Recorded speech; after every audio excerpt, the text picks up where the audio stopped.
¿Esto? ¿Se me escucha ya? Perdón. Vale, buenas tardes. Vamos a dar comienzo ya a la segunda sesión de hoy. Tenemos el placer de contar con la presencia de Carlos García Danero, alumni de la Universidad de Navarra, licenciado en Derecho. Actualmente es diputado del UPN en las Cortes Generales, además de miembro de la Diputación Permanente del Congreso de Diputados. En el pasado ha sido concejal del Ayuntamiento de Barañáin, secretario general del UPN, portavoz parlamentario del mismo, además de parlamentario foral en el Parlamento de Navarra, por destacar algunos de sus amplios logros dentro de su larga trayectoria profesional. Hoy ha venido a hablarnos sobre la política española post-COVID y qué retos supondrá la misma. Así que, sin más demora, le cedo la palabra. Muchísimas gracias.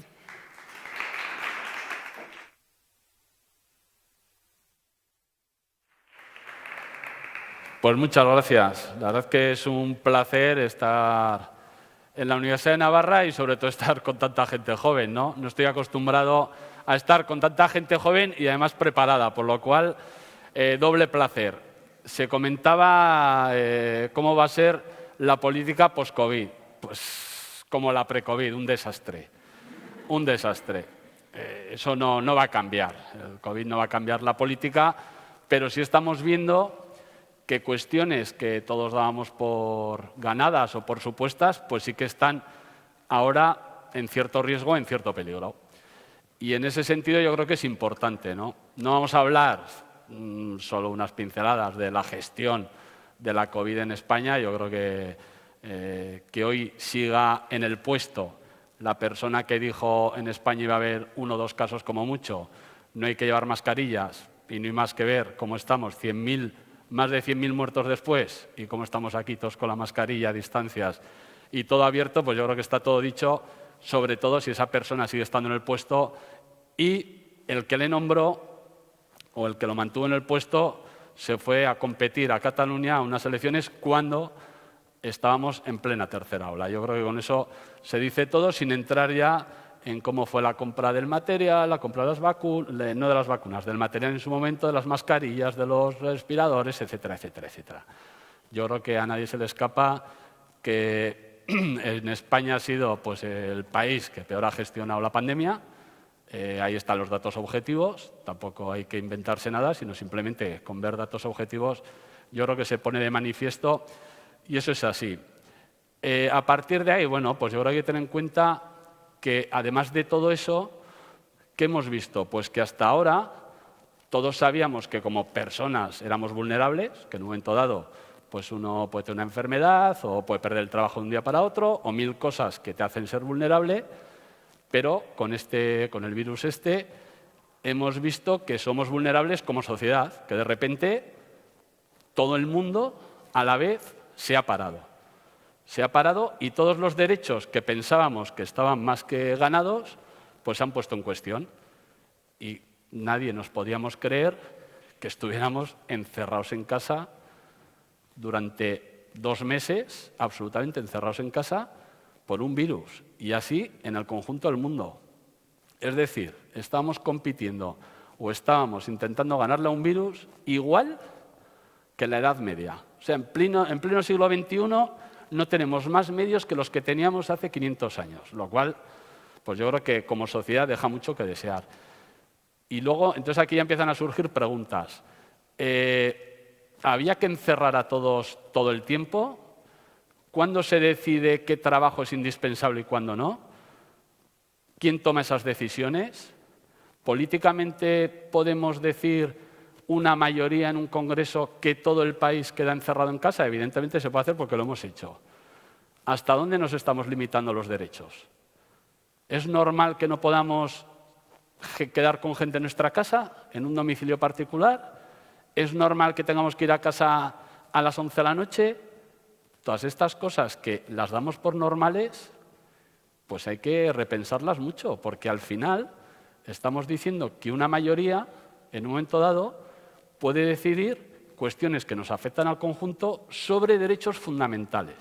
Y yo creo que esto es importante, porque igual para el futuro sí que hay que pensar pues que igual las mayorías tienen que ser otras, que igual el Tribunal Constitucional, que tiene en este momento, hay petición de declarar inconstitucional parte del derecho al arma, todavía no se ha pronunciado. O Se va a acabar la pandemia y el Tribunal Constitucional todavía no ha dicho si estamos bien encerrados o no. Y esto yo creo que tampoco puede ser. Habrá que buscar fórmulas que para casos extraordinarios, pues el propio tribunal pueda decir, oiga, ¿se están pasando o no? Porque además hemos pasado, claro, las autonomías tienen el derecho a la salud o tienen los servicios de salud y son los que gestionan la sanidad. Está muy bien, pero el derecho al movimiento no es autonómico, es del Gobierno de España.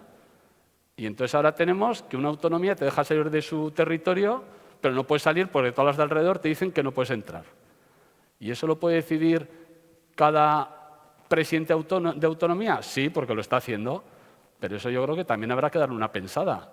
O sea, lo que estamos viendo es que hay cuestiones que nos parecían que no iban a ocurrir, que han ocurrido y evidentemente no estamos preparados para eso.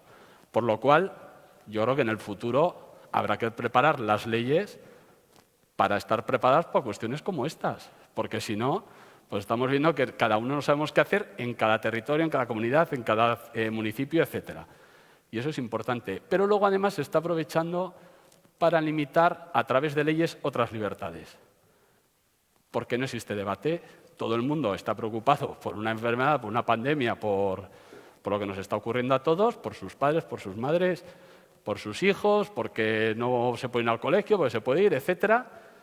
Y a la vez, ¿qué hacemos? Seguimos haciendo leyes que son fundamentales para las personas, pero que no está habiendo un debate social porque el debate está en otra cosa. Y eso también hay que tenerlo en cuenta. ¿Hasta dónde podemos, con una sociedad asustada por una pandemia, aprobar leyes que están poniendo en cuestión derechos que pensábamos que ya estaban más que ganados? Por ejemplo, pues libertad de educación. En estos momentos, la libertad de educación en España pues está en entredicho. Nosotros creemos que se está atacando y por eso presentaremos el recurso de inconstitucionalidad correspondiente porque lo creemos así. Pero es que no es normal que en esta situación se apruebe una ley de esas características, de esa importancia, porque la sociedad está anestesiada, no le permites manifestarse, no le permites expresarse, no le permites muchas cosas que en situaciones normales sí le dejarías. Por lo tanto, también habría que tener en el futuro en cuenta esas cuestiones. Otra ley aprobada el otro día, sin ningún debate desde el punto de vista ni médico ni sanitario de ningún otro tipo, pues ha sido la ley que regula la eutanasia. Estés de acuerdo o no, lo que es evidente es que no ha habido debate. No se ha oído a un solo experto. No se ha permitido que acudan al Congreso los expertos para explicar los pros y los contras. No se le ha dejado a los que luego tienen que dar la última, o en este caso, apagar la máquina o dar la correspondiente medicina para acabar con la vida de una persona, no se les ha permitido acudir al Congreso a decir qué pensaban. No se ha tenido en cuenta a un comité bioético que existe y, sin embargo, para la pandemia se le ha tenido en cuenta un comité de expertos que no existe. Esto es así de curioso. Pero eso está pasando hoy en España. ¿Pero qué ocurre? Pues que estamos todos preocupados, pues eso, a ver si nos ponen la vacuna o no, que esa es otra. O sea, no es normal. Otra cosa que ha demostrado esto es que Europa, pues, tiene muchos problemas. Los rusos tienen una vacuna. No sé si es buena o mala, pero tienen. Los chinos tienen una vacuna. No sé si es buena o mala, pero la tienen. Estados Unidos está poniendo una vacuna a toda velocidad. En Gran Bretaña están a toda velocidad. ¿Y en Europa? En Europa estamos todos, que si me dijiste, que si me vendías, que me has timado. Oiga, pero ¿y aquí cuándo nos van a vacunar? Entonces, como Unión Europea, pues también habrá que estar preparados, o se ha demostrado que la Unión Europea, bueno, pues que tiene igual demasiada burocracia y poca eficacia, y eso habrá que cambiar. Yo soy un europeísta convencido, pero, hombre, habrá que cambiar la burocracia por la eficacia. Por lo cual, dices, pues para el futuro, pues yo creo que hay cuestiones internas muy importantes, como digo, en modificación de leyes, para que lo que no puede ser es que una pandemia de este tipo nos limite de esta forma los derechos a todos. Eso no puede ser. Sin contar ya en cómo se ha gestionado desde el punto de vista económico o no, qué ejemplos tenemos en España. Yo lo tengo muy claro.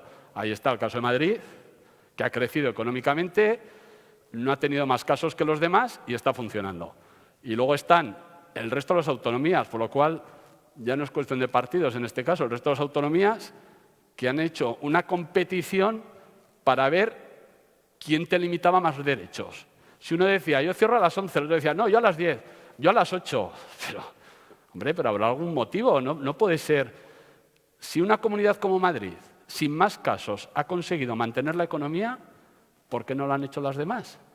Pues porque es mucho más fácil encerrarnos a todos en casa, no tomar decisiones. La decisión que hay un caso más, se cierran los colegios. Que hay otro caso más, cierro las universidades. Que hay otro caso más, cierro todos los bares. Hombre, igual hay otras fórmulas que sin cerrar y con un poco de sentido común vemos que esto funciona. Y eso se ha demostrado con datos objetivos. Porque una cosa es la crítica política, que evidentemente yo haré toda la que haga falta, porque además, como vuelvo a insistir, ahí están, si uno tira de hemeroteca, bueno, pues es que al principio cuando vienes aquí y dices, bueno, voy a coger unas cuantas frases de lo que han dicho y lo que ha pasado. Es que es imposible, es que tendríamos que estar pues toda la semana, porque es todos los días una frase que al día siguiente era todo lo contrario de lo que decían. Es que se nos ha olvidado, pero si os tomáis la molestia de coger las frases del principio de la pandemia y lo que iban diciendo a la semana siguiente, es que es para salir corriendo. Todo eso con, como digo, más de 100.000 personas muertas en España. Y dicen, no, pero es que no había más remedio que se murieran. Bueno, pues si vamos a datos, pues vemos otros países, pues igual tenían menos, pues algo habrán hecho diferente para que esto no ocurriera, ¿no? Y por lo tanto, yo, la política, pues no creo que cambie, como decía antes, la política en España va a seguir siendo el desastre que es, ya estamos viendo ahora lo que está pasando, pero sí creo que tendríamos que estar preparados y modificar leyes para que los derechos individuales de cada uno de nosotros no fueran disminuyendo. Porque lo que ha quedado claro es que, y lo hemos visto en otros países, y algunos quieren parecerse a otros países, hemos visto que derechos que pensábamos que estaban más que consolidados, en este momento se están poniendo en cuestión, se están cuestionando. Y estamos hablando de derechos fundamentales. El derecho a irte a donde te dé la gana, el derecho a salir de tu casa, el derecho a venir a tu casa, a llevar a tu casa a quien te dé la gana, el derecho, como decía antes, a la educación, el derecho a la vida, es que el derecho a la libertad de expresión. No digamos cuando se querían limitar las noticias que daban los medios de comunicación porque podían no gustar al gobierno en cuestión. Y todo eso se hace y como estamos más preocupados de si nos vamos a poner enfermos o no, pues no decimos nada, porque si dices algo es que quieres que se muera la gente. O sea, cuando tú al gobierno le dices, oiga, pero que esto no puede hacer, te dicen, entonces, ¿qué quieres? ¿Que se muera la gente? Hombre, pues más vale que la gente es mucho más inteligente que todo eso, pero esa es la respuesta que da el gobierno. Al final, al que no le da la razón, es que lo que pretende es que nos muramos todos. Y que no estamos pensando en las personas mayores, que son las que más están sufriendo, etcétera, etcétera. Más vale no hablar de la primera, que la tengo grabada, la primera grabada digo en la cabeza. Una de las primeras intervenciones del Simón fue cuando, igual os acordáis, que salió y dice, no, ha habido un muerto, pero, y con una sonrisa que a mí se me quedó grabada, dice, tenía más de 80 años. O sea, como diciendo, sí, ha habido un muerto, pero con 80 años, ¿qué esperas tú? Claro, es que ese personaje, es que no puedo, que ese personaje siga estando en el puesto, es que yo creo que es, pues para cerrar, para cerrar el gobierno. Es que el gobierno tiene tantos motivos para cerrarlo, pero bueno, es que es un disparate. Y yo la verdad es que tampoco me enrollo mucho más. A mí yo prefiero que me hagáis preguntas y yo encantado de cosas un poco más, porque si no me siento como rollero. Entonces, si me hacéis preguntas yo disfruto más en contestando. Además espero contestar a todo. Quiero decir que yo no voy a limitar preguntas como hace el gobierno, que le acusaba a Rajoy de estar con un plasma y estos han estado en la mitad de la pandemia sin admitir preguntas, por si acaso. Pero bueno, como no es el caso, pues de momento podemos admitir preguntas. Por lo cual, no sé cómo funcionan las preguntas, pero bueno, yo no sé aquí quién ¿Quién dirige A? Bueno, pues, oye, pregunta. No sé si tenéis orden o no, lo que queráis. Sí. Yo le quería preguntar si cree que lo que comentaba de que nos hemos dado cuenta de que muchos derechos que dábamos por hechos se están sintiendo vulnerados, si cree que eso va a provocar que ahora se acerquen posturas por parte de los partidos para plantear, oye, la base que creíamos que estaba consolidada ha temblado, igual debemos acercar posturas para consolidar la verdad y que no se tumbe, y a partir de ahí ya que cada uno tenga sus ideologías o sus preferencias. Pero si cree que eso es más una oportunidad para acercar posturas, o si todo lo contrario, las va a ir más y cada uno se mirando. No, todo lo contrario, porque es que hay gente que está encantada de que te limiten a ti los derechos. Es que lo han hecho, es que lo que quieren es limitar derechos. Es que al final hay quien prefiere limitar los derechos y por lo tanto, al revés, van a decir que en una situación como esta, pues está bien limitar esos derechos. O sea que yo lo veo todo lo contrario, que va a separar todavía más. Sí. Y lo segundo es, ya se ve que desde hace bastantes años la sociedad se cae más polarizada hacia un lado hacia el otro y que eso, en el caso del coronavirus lo único que ha hecho es acrecentar esa polarización. ¿Cree usted que llegamos a un momento en que podemos cerrar un poco más esa brecha o que simplemente va a seguir expandiéndose hasta que implosione? Hombre, al final hemos tenido que decir, esto la única forma de verlo es mirando hacia atrás. Entonces ha habido momentos con una polarización tremenda que luego ha habido otros momentos en que la cosa ha funcionado bien, ¿no? Yo lo que espero es que al final en este país, espero que las elecciones todavía se sigan haciendo y que al final, pues aquellos que pensamos de una forma, pues tengamos el poder suficiente como para poder preocuparnos de las cosas fundamentales, que desde luego son el mantener todos los derechos y el crecimiento económico del país. Es que al final la única forma que tiene un país para funcionar es que haya menos paro, o sea, que haya crecimiento económico, porque de ahí te surge todo el dinero para todo lo demás. Es que si no, es que es imposible. Es que en estos momentos, con casi 6 millones de parados, es que es imposible funcionar.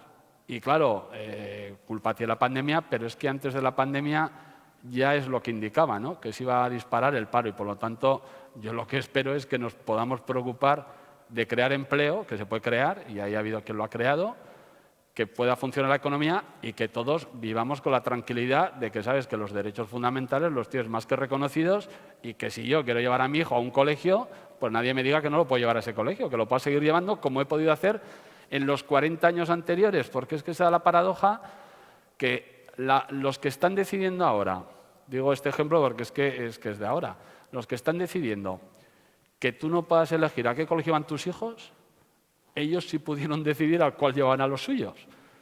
Y es que es alucinante. O sea, yo he podido elegir a qué colegio y tú que vienes detrás, no, a ti ya no te dejo, a ti te lo digo yo. Ve, un poco de cara a eso ya es.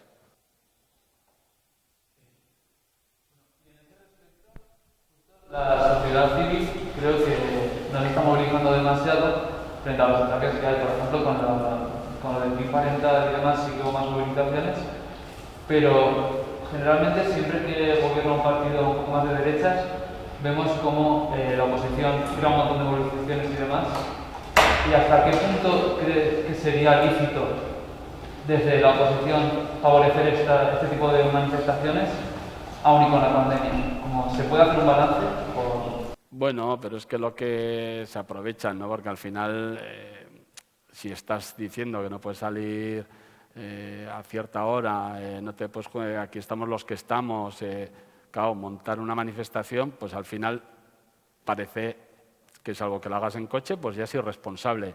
¿Y qué ocurre? Que como muchos de esos a los que te estás refiriendo son responsables, pues dicen, pues no hacemos nada y por eso se están aprovechando. Yo no digo que se rompan las normas, ni mucho menos. Lo que pasa es que es evidente que hay que tomar nota y saber que para algunos, pero si es que no hay más que verlo, o sea, cuando se hace una manifestación de un tipo, pues tienen derecho, etcétera, etcétera, etcétera, y cuando quieren hacer otros, ¿a dónde van estos irresponsables? Pero si es que eso lo vemos todos los días, ¿no? Aparte de que unos, aparte de hacer la manifestación, pues destrozan todo pues que se aprovecha para otras cosas, como ha ocurrido en Madrid o en Barcelona, que se han aprovechado hasta para llevarse las Nike de las tiendas, vaya, que cada uno aprovecha para lo que quiere, ¿no?, cuando hace una manifestación. En todo caso, evidentemente, no se mira igual a unos que a otros. Eso está más que demostrado y comprobado.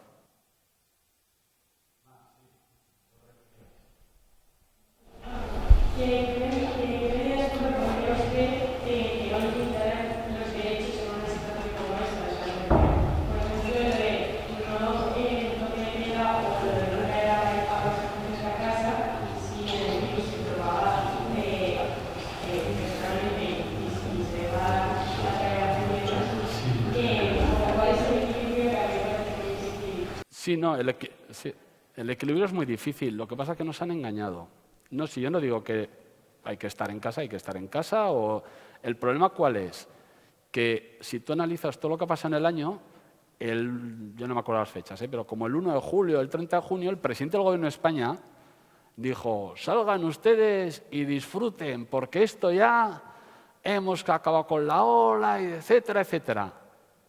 Joder, no puedes hacer eso y luego en septiembre decir: pero ¿a quién se le ocurre irse por ahí? Pero miren la que han montado, han hecho otra ola. Oiga, pero joder, que me dijo usted que me fuera por ahí. Es que eso lo ha dicho el presidente del Gobierno, pero es que en Navidad nos dicen: no, vamos tal, bueno, ponen todos los medios, no podéis salir, bueno, salís lo que podéis salir. La gente, yo creo, yo por lo que vi, en líneas generales, oye, todas las familias que conozco cumplieron ahí comiendo solo los de casa, tal, todo eso. Joder, y sale la semana siguiente otra vez el inefable y dice: ¿pero a quién se le ocurre en Navidad hacer lo que han hecho ustedes? Pero si estamos haciendo lo que nos mandan todo el día. Si es que no es que te engañan. Entonces, cuando te engañan, ese es el problema. ¿Qué diferencia hay en que en Madrid se vayan a casa a las 11 o en Castilla y León, cuando estuvieron 15 días, que se iban a las 8 de la tarde? ¿Qué diferencia había? Pues los casos. Y luego hay otra cosa, con los casos de repente se dispara, que eso parece otra competición también, se dispara a Extremadura, por poner un ejemplo: Extremadura, qué mal lo hacen, ya bajan y a la semana siguiente se dispara a Valencia. Y entonces es Valencia el que lo hace mal. Pues yo creo que no, yo creo que depende de otras cosas. Lo que tengo claro es que hay que ser un poco coherentes y lo que no puede ser es que en un sitio te dispares cumpliendo unas normas muy estrictas y en otro, cumpliendo menos estrictas, no te disparas. ¿Por qué? La verdad es que no tengo ni idea por qué son. Pero lo que entiendo es que no nos pueden tomar el pelo en cuanto disfruten según les convenga. Es como las vacunas. O sea, sale Sánchez en diciembre y dice: las vacunas. Y sale él, que solo le faltaba la bata y la jeringuilla. Y dice: las vacunas. Estén tranquilos, hemos comprado no sé cuántos millones, tal. Toda la gente: joder, las vacunas, qué bien, gracias, Sánchez. Ya no ha vuelto a aparecer. ¿Por qué? Porque es un despropósito las vacunas y la noticia de hoy, de ayer, es que faltan 30.000 vacunas. Pero ¿y esas vacunas quién las tiene? Que yo no sé si faltan o no, pero en sus informes dicen que han perdido 30.000 vacunas, que hoy una vacuna de esas es oro. ¿Y dónde están esas vacunas? Pues igual las han tirado a la basura, porque aquí se tiraron, ¿eh? Aquí en Navarra, las primeras vacunas, cuando la gente se vacunó, eso que dijo: no, qué cara, pues ¿qué ocurría? Que iban a un centro de gente mayor y 6 personas, 6 vacunas, llevaban las 6 vacunas. Entonces, ¿qué pasaba? Que si una de esas personas esa noche había tenido fiebre o tenía un catarro o lo que fuera, decían: no le podemos vacunar. Entonces había 2 opciones. Hubo en sitios que al primero que pasaba por ahí, que en algunos casos resultó que era el alcalde, le pusieron la vacuna. Y hubo en casos, como pasó en Navarra al principio, que dijeron: ¿sobra la vacuna? Oye, a la basura. Joder, pero ¿cómo? Pero, que a ver, que esas vacunas, que es que no hay, que es que no tenemos. O sea, que cada vacuna de esas es como el que tiene un tesoro. Pero claro, Sánchez ya no ha vuelto a hablar de las vacunas porque ya una vez que estén puestas todas, se pondrá otra vez la bata y se la pondrá él y parecerá que la ha puesto todas. Pero bueno, eso lo veremos.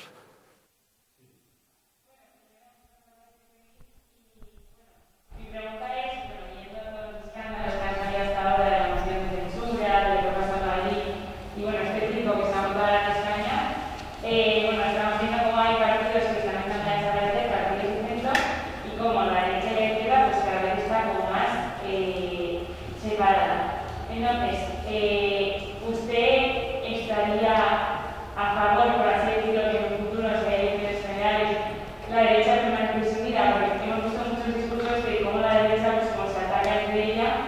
y al final eso, pues no sé, quería saber cuál era la opinión de una persona que os trata de primera mano, porque me parece un tema bastante... Me meto en un lío si respondo a eso. No, yo lo he dicho, eso sí lo he dicho 1000 veces. Yo trabajo para que el próximo gobierno de España sea de centro-derecha. A partir de ahí, yo pertenezco a un partido muy importante, importantísimo, el más importante en Navarra, pero, hombre, humilde a nivel nacional, todo hay que decirlo. Y ahí tenemos responsables de partidos muy importantes en toda España que tienen una responsabilidad que ellos sabrán cómo la administran. Desde luego, lo que esté de mi parte, y lo estoy haciendo y lo procuro hacer todos los días en mi labor, tanto en el Congreso como cuando hablo con la gente, es que el próximo gobierno de España sea un gobierno de centro-derecha. Yo trabajaré para eso y haré todo lo posible para que eso sea así. ¿Cómo se llega a eso? Bueno, es que hay teorías para todo tipo, ¿eh? Hay quien dice que se saca más de aquí y de allá y quien... Quiero decir que eso es verdad que hay muchas teorías. Yo, de todas formas, trabajaré con ese objetivo sin lugar a dudas, porque es evidente, a ver, que el Partido Socialista ha elegido, y el Partido Socialista ha elegido lo que ha elegido. El Partido Socialista se siente mucho más cómodo con los socios que tiene ahora que con cualquier otro. Él ha entendido que le salía mejor, y por eso lo ha hecho, que le salía mejor estar con Esquerra, Bildu, etcétera, los 53, que le llamo yo, que son Podemos más Bildu más Esquerra, suman 53.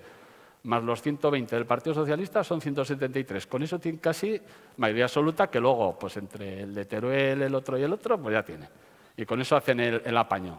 Entonces, eso a él le renta mucho más que todo lo demás, porque al final el único acuerdo que cumple, pero que cumple siempre, Sánchez, el único que ha cumplido, porque yo creo que ha engañado a todos, incluido a Podemos. Pero lo que hace siempre es que todas las semanas tienes a 5 etarras acercados al País Vasco. Ese pacto sí que lo cumple a rajatabla. Los demás, bueno, pues a Esquerra de vez en cuando le engaña, a Podemos le engaña mucho, pero ese cumple siempre. Y está muy cómodo con ese acuerdo.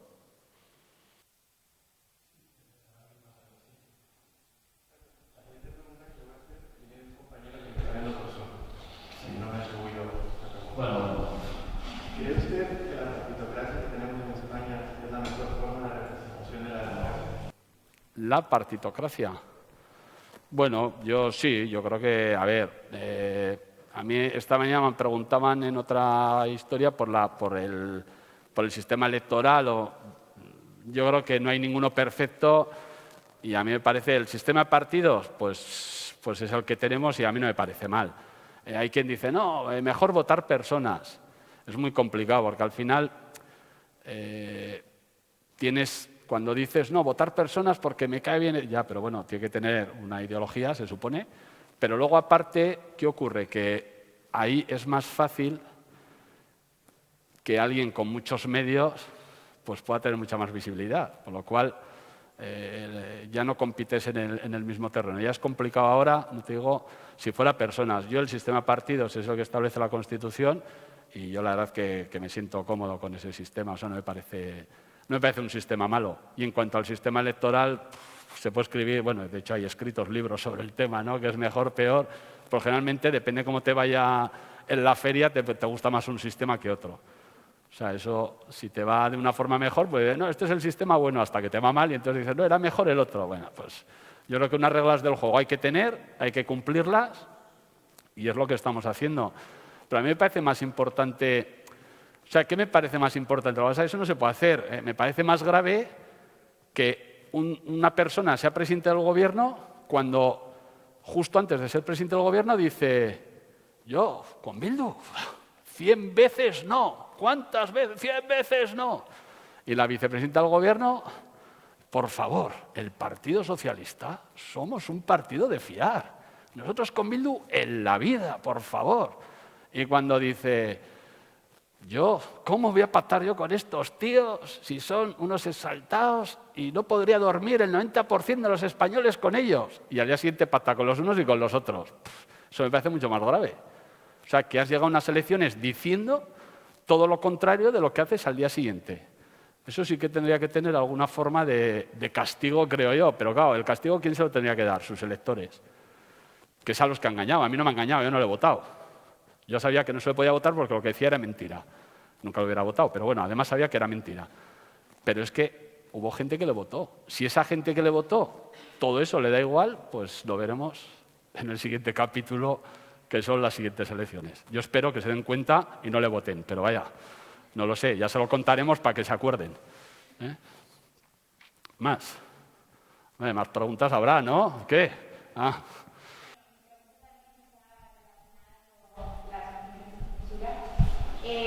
Después de, bueno, que hayan varios diputados de Ciudadanos hayan salido del partido, ¿qué ambiente se respira en el Congreso respecto a eso? Y luego, si se ha visto el proyecto de Navarra Suma en televisión. A ver, la primera, el ambiente en el... Bueno, pues al final el Congreso, dentro de Ciudadanos, ha habido dos personas. Una ha abandonado el escaño, por lo cual, pues y otras ha pasado al grupo mixto.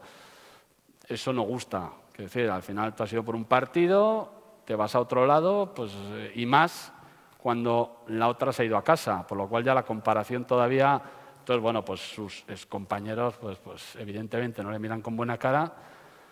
En general, las personas que abandonan un partido, pues no son bien vistas en general, porque hoy te toca a ti, mañana me toca a mí, etcétera. Y eso es lo que hay. En cuanto a Navarra Suma aquí, pues no ha tenido consecuencias relativas, que decir, pues más que nada han tenido las relaciones entre los que eran de Ciudadanos, que pues porque se ha quedado en el escaño, pues lo que hablábamos antes, la senadora, y entonces el de aquí le ha dicho, oye, deja el escaño y tal, pero a lo que es al resto de los partidos nos afecta porque en Madrid los dos diputados de Navarra Suma somos de UPN los dos, y además el compromiso es, aparte del programa, pero como no gobiernas, es la investidura, que eso como tampoco ha dado el caso, pues defendemos nuestro proyecto y ya está. Lo que decía el Senado, y en el Parlamento pues están funcionando bien, o sea, tampoco tiene por qué ir mal. Yo creo que no ha habido problemas. A día de hoy no ha habido problemas, en Ayuntamiento de Pamplona tampoco, y yo creo que no tiene por qué haber problemas porque la relación personal, además, es buena, porque ahí juegan mucho las relaciones personales, claro, cuando pasa esto. Y entonces, bueno, pues salvo que les indicaran desde Madrid tenéis que hacer esto y entonces te metes en un lío, como eso de momento no ha pasado, bueno, pues de momento nos ha afectado, vaya. Nos ha afectado la situación general de ver el cachondeo que es todo esto, pero esa es otra. Pero eso como a los demás. Eso con las palomitas. Nos llegan varias preguntas desde Zoom.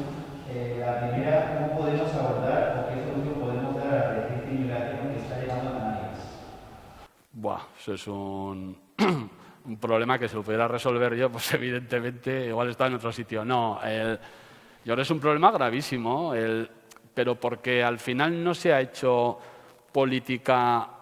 Esto ocurrió, yo no me acordaba, pero los del lugar, es decir, los canarios, a mí les he oído en el Congreso y luego me han contado y tal, que en el año 2000 poco, gobernando Rajoy, primero gobernando el Partido Socialista y luego el PP, yo creo que fue cuando hubo ahí cambio de gobierno, lo abordaron, hubo un problema similar y lo abordaron con los países de origen. Hicieron cosas, que no sé muy bien qué, pero yo sé que trabajaron, etcétera, con los países de origen, etcétera, y resolvieron el problema, porque hubo, yo no me acordaba, pero es verdad que hubo un problema similar, no tan grande porque ahora se ha dejado, no se ha hecho nada. Entonces, ¿cómo se resuelve? Pues los que saben de esto dicen que trabajando mucho en los países de origen.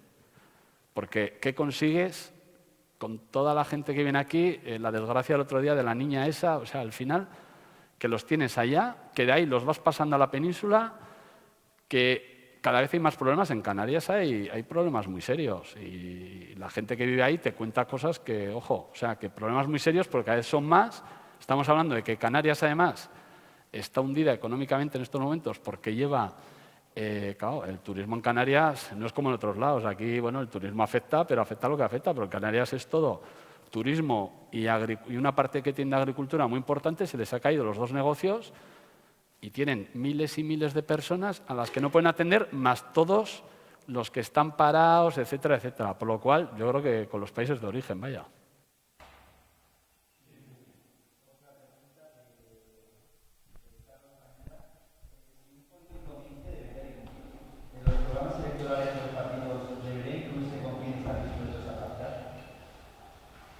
es que lo de incluirse ya lo decía Sánchez. Yo con este no, con el otro no puedo dormir. Si ha hecho lo contrario. O sea, eso, incluirlo ya... Lo que pasa que es creértelo o no. Y luego lo de mentir, pues bueno, al final, claro, pues si haces lo contrario y luego llegan las elecciones y te vuelven a votar, pues es que te está votando la gente, ¿eh? Es que claro, es que al final cada uno vota lo que quiere.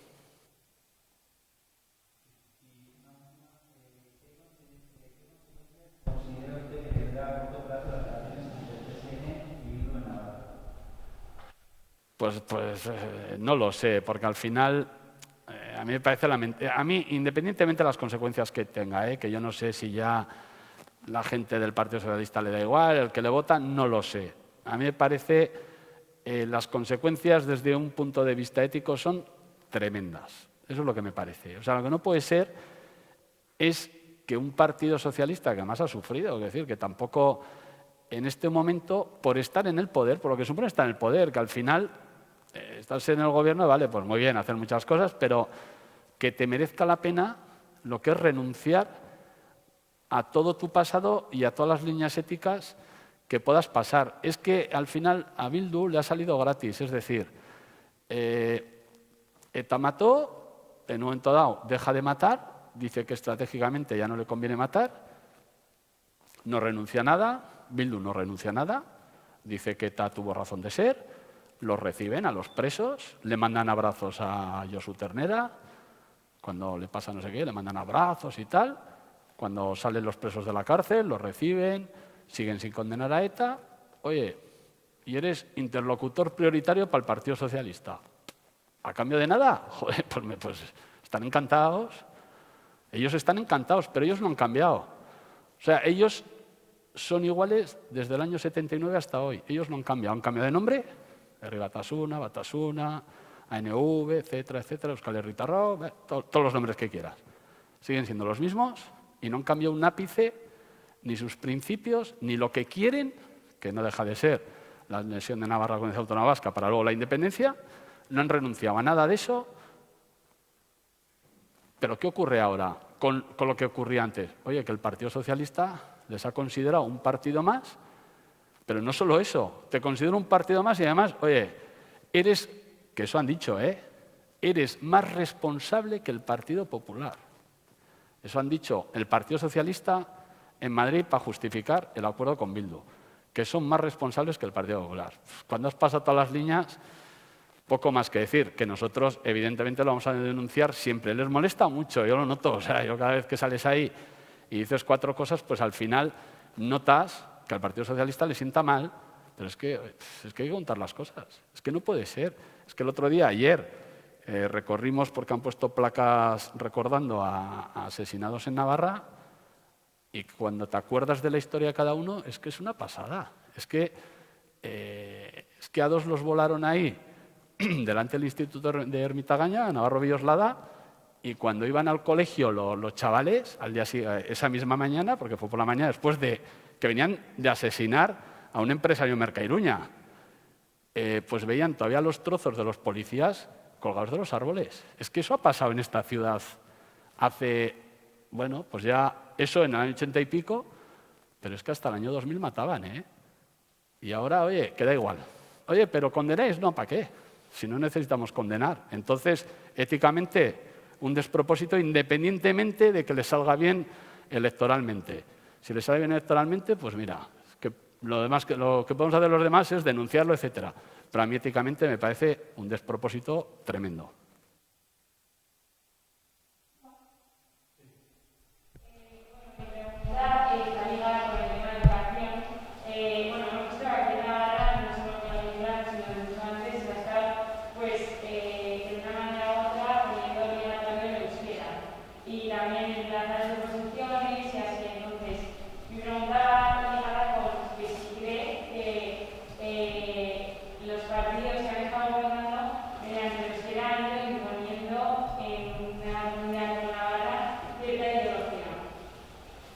Yo creo que, o sea, lo que dicen las estadísticas es que no va unido quiero decir, no se puede Y además está así, está claro. O sea, tú no puedes decir, no, el que ha estudiado en euskera es nacionalista. No, eso no es así y no es así.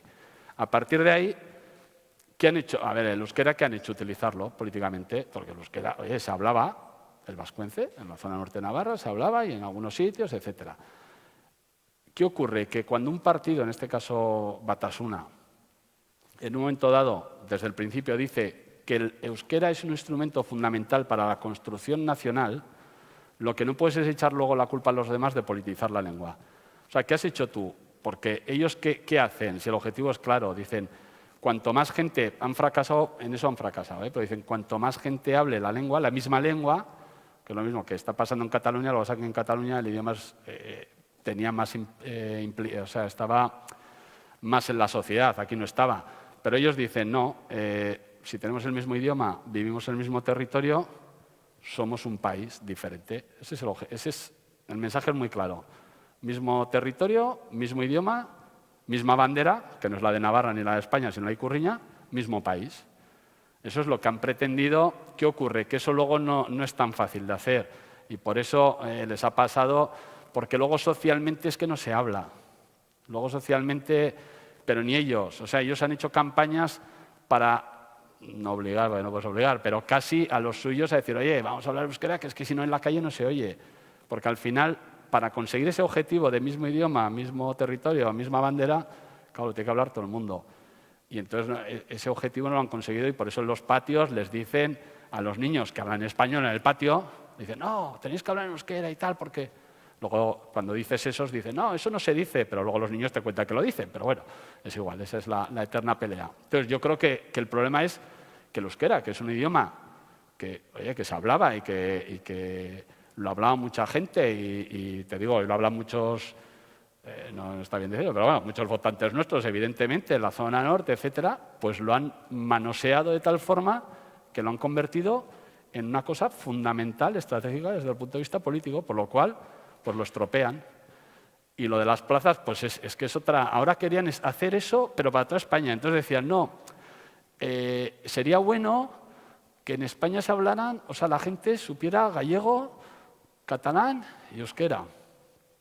Y dices, ya, y entonces pues eso, las plazas, no, entonces, si viene aquí o me da igual, o en otro sitio, pues me da igual policías, que lo que quieras, que un tío que trabaja en la seguridad social, que no sé qué, que sepa el idioma y tal. Entonces tienes en un sitio donde como mucho lo saben un 12%, un 15%, que todas las plazas sean, que tengan que tener conocimiento para poder atender a ese 15% si quiere dirigirse a la administración. Ya.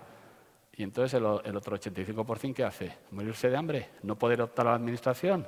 Etcétera. Es otra forma de obligarte, que por eso, o sea, cuando bajo, claro, es que te obligan a estudiarlo, a aprenderlo para conseguir una plaza en la administración. Eso lo han querido hacer ahora en el Congreso, lo han querido hacer, que no ha salido, pero esa intención estaba, con todos los idiomas de España y al final pero es todo estrategia política, que eso es el problema. Si no, no sé si te he contestado, pero bueno, lo he intentado. ¿Más? Sí. Hombre. Es un placer escucharte siempre, muchas gracias. Estamos en la universidad, ¿no? Que es síntoma de libertad de pensamiento y siempre ha sido así. ¿Qué valoración haces del hecho de que, por ejemplo, Facebook, una gran empresa tecnológica, en este caso Facebook, con WhatsApp, se haya plegado a los intereses de un gobierno, en este caso partidista, de limitar el envío de mensajes de 5 en 5 a 1 en 1 cuando son informaciones que a ellos no les conviene que se oigan? Eso por un lado. Y dos, y es algo que me preocupa mucho, ¿crees que nos va a costar recuperar todas estas libertades que hemos ido perdiendo durante la pandemia? Pues lo primero me parece un despropósito, pero que responde a lo que hablábamos antes, que se está aprovechando para limitar libertades que casi no te das cuenta, pero de repente te das cuenta que eres menos libre que antes, que puedes hacer muchas menos cosas, independientemente de lo de llegar a casa o no, sino de ese tipo, que dices, si antes yo podía mandar 37 mensajes a 37, porque ahora me limitan, incluso me están, según lo que ponga, me dicen, no, usted se ha pasado con el contenido, bueno, pero pues que no lo lea nadie, o sea, pero a mí si no estoy diciendo nada No sé, no estoy diciendo que hay que matar a no sé quién. Bueno, que eso se dice y esos no les limitan. Pero claro, un tío puede decir que hay que darle un machetazo a Isabel Díaz Ayuso y eso no pasa nada, porque Isabel Díaz Ayuso, joder, se la quiere cargar el Gobierno de España desde hace un año, pues fíjate tú, a ver si al final con la macheta de la carnicería se la cargan, ¿no? Eso se puede decir, pero tú no puedes decir cosas mucho más... Tú no puedes decir que el Gobierno nos ha engañado con las mascarillas. Cuando ha salido un tío a decir que no era necesaria la mascarilla. Y tú dices, oiga, el Gobierno nos ha engañado con las mascarillas. Y te dicen, no, está usted, ¿cómo se dice eso? Te lo censurado. Venga, fuera ese, que estás creando incertidumbre en la sociedad. Pues eso está ocurriendo, por lo cual, disparate. Y lo otro ya se me ha olvidado, no me acuerdo. Recuperar. Pues yo espero que con un cambio de gobierno no, claro. Si no, iremos a más. No, yo estoy convencido que hay cosas que se van a ir a más. Que es que... Porque al final te vas dejando, entre comillas, no, pasa esto, bueno, tampoco, y otra, y de repente dices, oye, pero si yo hace 3 años podía hacer esto, y ahora, si ahora ya no se puede. Si ahora resulta que me lo han limitado, pero si es que es... al final vas a tener tú menos derechos que tuvieron tus padres, que es que ya es el colmo, que es lo que comentaba antes con la educación. O sea, tus padres pueden elegir el colegio y tú ya no puedes elegir. Ya has perdido derechos respecto a lo que tenían tus padres en ese tema, pero hay otros que están pasando de libertad de expresión, etcétera. Y por lo tanto, pues espero que con un cambio de gobierno se puedan recuperar rápido, porque si no, mal asunto.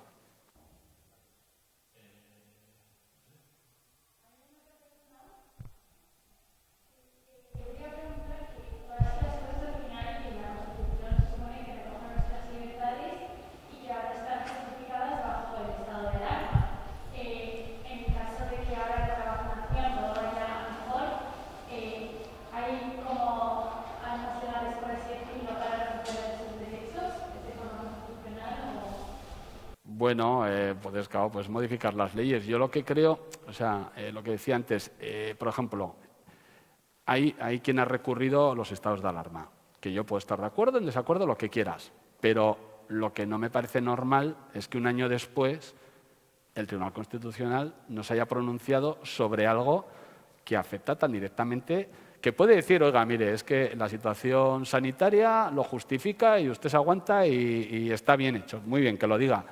Pero claro, pero lo tiene que decir. Entonces yo creo que hay cosas que sí que habría que hacer de otra forma para que no puedan limitar los derechos. Recuperar, pues al final modificando otra vez las leyes, claro, ahí... Pero el problema es que te vas acostumbrando. Entonces damos por bueno, o sea, al final hemos dado por bueno que el Congreso, que con toda la importancia que tiene el Congreso, que tiene mucha, decidan una mayoría, que no tengo que ser una mayoría absoluta, sino más votos a favor que en contra, que nos tenemos que cerrar todos en casa. Y eso, dices, joder, pero ¿y cómo? Bueno, lo das por bueno. ¿Nos han enseñado algún papel en el que ponga, oiga, que es que esto es... No, es que es ese... O sea, volvemos al principio. Yo creo que parte del problema es que como te han engañado desde el primer día, pues ya, claro, si te engañas desde el primer día ya no te crees casi nada. Entonces... Porque cuando esta persona dice que en España 1 o 2 casos o tal, es que ellos ya tienen informes en los que les van diciendo, oiga, que esto es serio, que cuidado, que etcétera, pero no les convenía, vale. Cuando te dicen lo de las mascarillas, no hace falta, te lo dicen porque no hay mascarillas. Claro, pero nos pueden haber dicho, miren, es mejor salir y decir, esto se contagia al hablar, etcétera. No tenemos mascarillas, está colapsado el mundo, no somos capaces de comprar. Oiga, salgan a la calle con una bufanda, que siempre es mejor, pero claro, lo mejor es decir, oye, que no hace falta mascarilla. Cuando ya hay en el mercado, entonces, todos con mascarilla. Bueno, el otro día dijo, me quedé alucinado, el otro día le he preguntado por las mascarillas otra vez y dijo, no, es que mascarilla solo tiene que llevar el que esté contagiado. Dices, ya, pero si está contagiado estará en su casa, no va a salir por ahí. O sea, pero es que ese es el problema. Entonces, cuando se te miente una vez y en un tema tan serio, pues a partir de ahí pues te mienten, o sea, no te crees nada, porque a la vista está acreditado que mienten mucho, vaya. No es que lo diga yo, es que está acreditado. Yo también lo digo, pero está acreditado. No sé. ¿Cómo puedes seguir adelante así en la Constitución española se defiende la vida. Bueno, la ley puede salir porque han votado más a favor que en contra.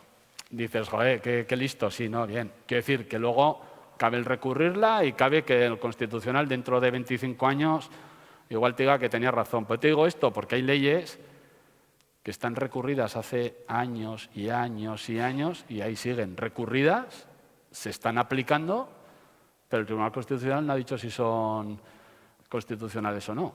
Ese es otro problema. Yo, sobre todo, esa ley, independientemente de mi postura, que es clara, yo voté en contra y lo tengo muy claro, a mí me parece que en un tema de estos tenía que haber habido mucho más debate científico. Porque al final el debate político, ya a favor y en contra, bien, tú das tus argumentos, tal. Pero es que científico, cuando tienes un comité de bioética que se ha pronunciado al respecto y no has hecho caso, o sea, te inventas un comité de expertos con el coronavirus, pero tienes un comité de ética que te dice que esto no se puede hacer así y no haces ni caso. Los colegios de médicos, los colegios de farmacéuticos, los colegios de enfermería, o sea, sociedades que se dedican a eso, gente que ha estudiado el tema, ya sin entrar en el fondo de la ley, que yo desde luego creo que si una ley de cuidados paliativos en condiciones no puedes plantear una ley de ese tipo en ningún caso. Pero bueno, pero quiero decir que aprobar se puede aprobar y otra cosa es que se recurra y el tribunal la tire. Pero claro, eso, pero de momento se podrá aplicar. Pasándote por encima en la objeción de conciencia de los médicos y todo ese rollo que los metes en una lista negra y todas esas cosas. Pero esa es otra, eso para otro capítulo ya.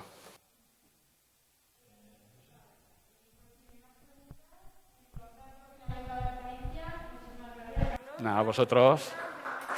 Nada, un placer, joder. Todas las veces que haga falta.